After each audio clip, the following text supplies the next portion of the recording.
the partial government shutdown that began over the weekend. Yeah, Speaker Mike Johnson says he's confident that the House can end the shutdown by tomorrow, even as disagreements continue over funding for the Department of Homeland Security. Republicans are going to do the responsible thing and fund the government. They're playing. But you have a razor-thin margin. That's what I'm getting at. I have a one-vote margin, yes, for the rest of 2026. But we're going to demonstrate once again that this is the party that takes governing seriously. The Democrats play games with this, and I think it's very unfortunate because what they're doing is they're jeopardizing services to the American people. When you're talking about the Department of Homeland Security, remember what's included in that. You have TSA agents for the airports. You have the Coast Guard. You have FEMA. We're in the middle of a winter storm disaster on the East Coast. We can't play games with this. Yeah, great point. And so for more, let's welcome in Kansas Senator Roger Marshall. Senator, great to have you with us this morning. Bottom line, do you think leadership has the votes lined up to pass funding on time?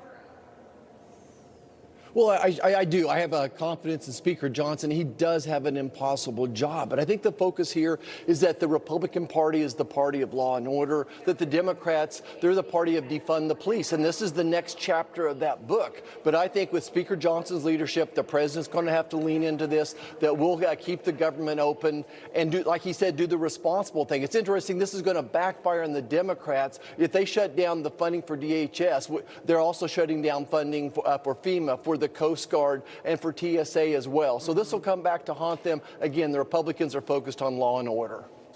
Yeah, Senator, I mean, on one side of this argument, you've got Democrats pushing reforms like getting rid of masked agents, requiring judicial warrants for immigration enforcement operations. On the other hand, you have Republicans wanting the passage of the SAVE Act, requiring proof of citizenship to vote. Do you think Republicans in the House will get anything out of this? I mean, Democrats forced this reopening of these negotiations. What can Republicans get out of it?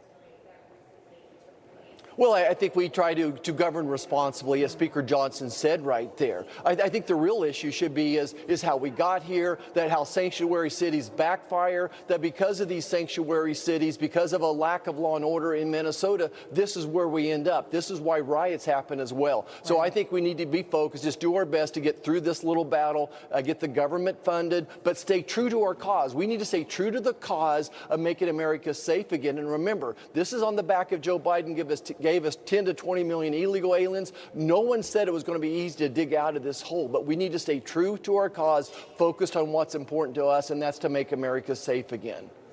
I want to shift gears to health care, Senator. There's been a lot of back and forth on health care funding and reforms. Where do things currently stand in Congress? Well, certainly the Democrats are not willing to cooperate. They're not willing to address fraud. We've reached out. We tried. Other Republicans have reached out. So we're going to probably have to go to a reconciliation bill that only needs 50 votes. We're going to focus on bringing down the cost of health care for everybody. And that starts with our price tags bill, forcing every health care delivery system in America to show patients up front the cost, turn patients into consumers again, and increase competition. We need to break up the monopolies. But most importantly, we need to show patients the prices and let them be consumers again. Yeah, in about 30 seconds we've got left here, Senator. I mean, you've been really critical of Medicare Advantage plans in the past. Right. I know the Trump administration wants to keep those rates steady. Where do you see this falling? I mean, do you see this as one of the steps toward holding insurers accountable and putting patients first? You know, absolutely. So I want to compliment the White House on having the strength to do this. You have United Healthcare out there that's making billions and tens of billions of dollars. They're a top 20 company on the Forbes list. Their executives are making $25 million a year, and they're taking advantage of seniors right now. I was all excited about Medicare Advantage, but United, other big insurance companies have taken advantage of it to the tunes of hundreds of billions of dollars of fraud, waste, and abuse. So look, we got to trim them back and start over, and then start implementing things like our price tags bill. It'll help seniors out as well. And work on prescription drugs. We could talk the rest of the morning about the work we need to do on prescription drugs, but Trump RX is something that everyone should get familiar with. I think it's a place you can directly buy your prescriptions from the people that make them rather than these middlemen, the pharmacy benefit managers. Kansas Senator Roger Marshall, always great having you with us. Thank you. All right, let's keep this going.